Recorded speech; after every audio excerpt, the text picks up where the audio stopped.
Pernah kepikiran gak sih, apa yang terjadi kalau perwakilan daerah Anda di Jakarta ternyata kerjanya nggak benar? Emangnya mereka bisa dipecah? Nah, hari ini kita akan bedah sebuah ide untuk menambal celah akuntabilitas yang ternyata cukup besar dalam sistem perwakilan kita. Anda memilih seorang senator dari Dewan Perwakilan Daerah atau DPD dengan satu harapan besar. Mereka jadi suara Anda di ibu kota. Tapi pertanyaannya simpel aja, siapa yang memastikan mereka benar-benar menjalankan tugasnya? Nah, ini nih inti masalah yang akan kita bongkar sama-sama. Oke, pertama-tama kita kenalan dulu deh sama DPD. Lembaga yang satu ini didesain khusus untuk jadi corong suara provinsi Anda di tingkat pusat. Jadi gini, bedanya sama anggota DPR yang mewakili partai, anggota DPD itu seharusnya mewakili satu provinsi penuh. Secara teori artinya loyalitas mereka itu 100% untuk daerah asal mereka, ya kan? Bukan buat partai politik. Tapi ya, itu kan baru teorinya. Anehnya, meski ada masalah, publik ternyata masih punya harapan besar loh sama DPD. Sebuah survei di tahun 2018 nunjukin tingkat kepercayaan publiknya sampai 68,7%. Itu bahkan lebih tinggi dari DPR. Ini nunjukin kalau masyarakat sebenarnya berharap banget lembaga ini bisa berfungsi dengan baik. Nah, justru disitulah letak masalahnya. Di balik angka kepercayaan tadi, tersembunyi sebuah cacat yang bisa dibilang cukup fatal. Kenyataannya, meminta pertanggungjawaban dari anggota DPD atas kinerja mereka itu ya hampir mustahil. Mekanismenya rusak parah. Coba deh kita lihat data penggantian antar waktu atau PAU selama 1 dekade ke belakang. Dari 32 anggota DPD yang diganti, sebagian besar itu karena mereka mengundurkan diri atau meninggal dunia, bukan karena kinerjanya jelek atau melanggar aturan. Cuma satu. Ya, Anda nggak salah dengar. Dalam 10 tahun terakhir, dari ratusan anggota DPD, hanya satu orang yang dipecat karena kinerjanya atau karena pelanggaran. Cuma satu. Ini bukti telak kalau sistem buat minta pertanggungjawaban mereka itu macet total. Sekarang coba kita bandingkan. Di periode yang sama, DPR melakukan PAW sampai 120 kali, sementara DPD cuma 32. Memang sih, anggota DPR lebih banyak, tapi perbedaannya tetap aja jomplang banget. Ini bukan lagi soal kebetulan.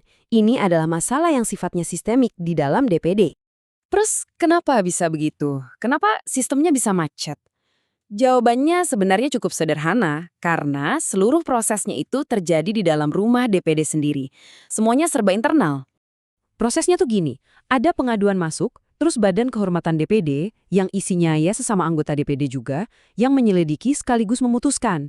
Intinya, senator mengawasi senator. Ini adalah sebuah sistem yang hampir nggak mungkin bisa menciptakan akuntabilitas yang sesungguhnya.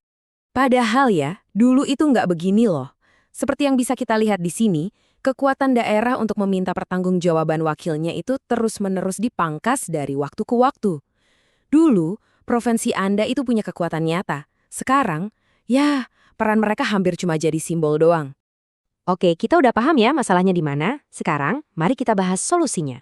Ada sebuah ide yang cukup radikal yang tujuannya mengembalikan kekuatan ke tempat yang semestinya, yaitu kepada Anda, para pemilih. Namanya Constituent Recall. Kutipan ini ngejelasin semuanya dengan pas banget.